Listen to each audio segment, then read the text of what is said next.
Hello, कैसे हैं आप सब? हो सकता है आप मेरी वीडियो ना सुनते हो, परंतु अगर सुनते हैं तो लास्ट तक सुने।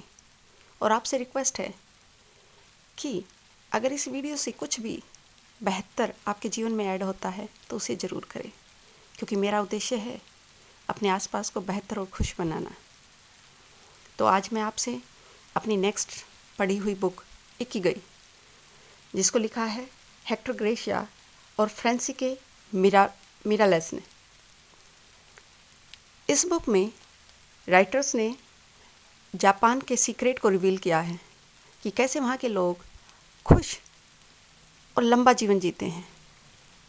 यहाँ पर राइटर जापान के एक द्वीपीय शहर ओकिनावा का एग्जाम्पल देते हैं। ओकिनावा विश्व के अन्य क्षेत्र जहाँ पे सबसे अधिक जीवन प्रत्याशा है, जिनको राइटर ब्लू जोन्स बोलते हैं, उनसे कंपैरिजन करता है और ये पाता है कि यहाँ के लोगों की जीवन प्रत्याशा और जीवन के प्रति जो उत्साह है वह विश्व के अन्य सभी देशों से सबसे अधिक है। यह एक ऐसा क्षेत्र जहाँ द्वितीय विश्व युद्ध के दौरान 2 लाख लोगों की मृत्यु हुई थी और कैसे इन लोगों ने अपने जीवन को बेहतर बनाकर आज औसतन 25 व्यक्ति प्रति लाख लोगों पर 100 से अधिक आयु की जीवन जीते हैं, जो कि एक बेहतर उदाहरण है इनकी जीवन का। तो राइटर यहाँ पर अपने फर्स्ट चैप्टर, जिसका नाम है the art of staying young while growing old, वृद्धावस्था की तरफ जाते हुए कैसे अपने आप को युवा रखें, इसके विषय में बातें करता है। राइटर पूछता है, क्या जीवन का मतलब सिर्फ जीना है, एक लंबा जीवन जीना है, या फिर एक पर्पजफुल जीवन जीना है? एक्चुअली इकिगाई का मीनिंग ये होता है रीजन फॉर बीइंग, आपके होने का मतलब, आपके इस जीवन का मतलब क्या है। और अपने कुछ तथ्यों के आधार पर राइटर ने पाया कि यहाँ के लोगों की लंबी और बेहतर जीवन के लिए कुछ न कुछ कारण हैं, जिसको उसने एक छोटी सी डिटेल में दिया है। उन्होंने पाया कि यहाँ के लोगों में कुछ क्रोनिकल डिजीज जो होती हैं वो बहुत कम है, जैसे हार्ट डिजीज़, कैंसर वगैरह। ये बीमारियाँ बहुत कम मात्रा में देखने को मिलती हैं। औरतों में मोनोपोज के दौरान बहुत कम सिम्टम्स जो कि उनकी हेल्थ पर गलत प्रभाव डालते हैं, बड़ी कम मात्रा में दिखते हैं। और यहाँ के लोगों में इवन दो उनकी वृद्धावस्था तक उनके सेक्सुअल हार्मोन्स ऊंचे लेवल पर बने रहते हैं। इन लोगों का डाइटरी सिस्टम इतना अच्छा है कि जो इनके जीवन को और अधिक बेहतर बनाता है। तो राइटर यहाँ रिवील करता है कि कुछ अन्य कारण भी हैं जिससे ये लोग अपने जीवन को इतना बेहतर बनाए हुए हैं, जिसका एक मुख्य कारण है रिटायरमेंट नाम का कोई शब्द एग्जिस्ट ही नहीं करता जापान की संस्कृति में। जापान के लोग रिटायरमेंट शब्द को work for living for wellbeing, यानी कि आप किसी काम से रिटायरमेंट लेते हो तो कुछ ना कुछ आप अपने बेहतर के लिए लेते हो, ना कि ये कि अब यह व्यक्ति यूजलेस हो गया है। जैसा कहीं ना कहीं हम लोगों की संस्कृति में देखा जाता है कि 58 और 60 के पास जब आपकी एक रिटायरमेंट एज होती है, तो इवन दो मैंने रिसेंटली किसी की रिटायरमेंट अभी हमारे यहाँ डिपार्टमेंट में हुई थी, तो देखा कि उन लोगों को कुछ गिफ्ट भी ऐसे दिए जाते हैं जो उन्हें कहीं ना कहीं एक सेंस देते हैं कि अब आप यूजलेस हैं समवेयर, हाँ आप अब बुजुर्ग हो चुके हैं। जैसे गिफ्ट में छाता देना, एक डोगा देना ताकि उसको वो पकड़ के आगे चलेगा, एक सूटकेस देना। मीन्स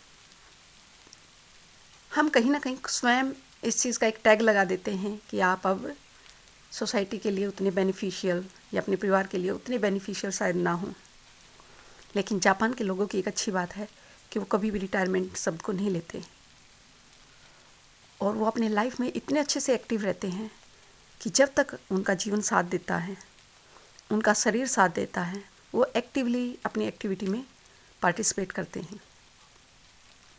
सेकंड चीज़ है 80% रूल। जापान के लोग अपनी बेली को फुल करने की बजाय 80% फिल करने में विश्वास करते हैं, ताकि पेट में इतनी जगह रह सके कि वो भोजन का अच्छे से पाचन कर सके, उसका अच्छे से ऑक्सीडेशन हो सके। और इसके लिए यहाँ के लोगों की एक बड़ी शानदार टेक्निक है जो कि बड़ी कॉमन और शानदार है। शायद हम यूजुअली इस चीज़ को नहीं सोचते। ये लोग अपना खाना छोटे बाउल में सर्व करते हैं, छोटी छोटी कटोरियाँ यूज़ करते हैं, छोटी प्लेटें छोटी, और उनमें वैरायटी ऑफ भोजन लेते हैं। इनके भोजन में एक मुख्य वेजिटेबल बाउल होगा। वीक में ये लोग 3 बार फिश प्रेफर करते हैं, माइल्ड अल्कोहल का यूज़ करते हैं, और टोफू एक प्रकार का सोयाबीन का चीज़ जो इनके खाने का मुख्य पार्ट होता है। शिकानावा एक तरह का सिट्रस नींबू के प्रकार का फल होता है जो इनकी डाइट का सबसे महत्वपूर्ण सोर्स होता है, जिससे इन्हें विटामिन सी और एंटी एजिंग तत्व मिलते हैं। ग्रीन टी इनके जीवन का मुख्य पार्ट है। ये लोग सोशल ग्रुप में काम करते हैं, तो इन छोटी प्लेट में खाना खाने से एक माइंड में एक सेंस जाता है कि आपने फुल प्लेट खाना खाया है, जो कि कहीं ना कहीं हमारे पेट से एक मैसेज दिलवाता है कि काफ़ी हो गया है, अब मत खाइए। आगे राइटर बोलते हैं, एक टर्म यूज़ करते हैं माया, जिसका अर्थ जापानीज माया का अर्थ है कि ग्रुप्स में रहना, ग्रुप्स में चीज़ें शेयर करना। यह टर्म जापान के कुछ क्रिटिकल सिचुएशन के टाइम, जैसे सेकेंड वर्ल्ड वॉर के समय, सबको पता है कि जापान के साथ बड़ी क्रिटिकल सिचुएशन पैदा हुई थी और यूएसए ने फर्स्ट टाइम विश्व में अगर कहीं पर न्यूक्लियर बम प्रयोग किए गए तो वो जापान में किए गए थे, और यहाँ के लोगों को खाने पीने की चीज़ों को तक की दिक्कत हो गई थी। तब किसानों ने मिलकर कुछ ऐसे ग्रुप माया का क्रिएशन किया था, और ये लोग मिलकर अपना ग्रुप की एक्टिविटी करते हैं, और यह संस्कृति तब से लेकर आज तक प्रचलन में है।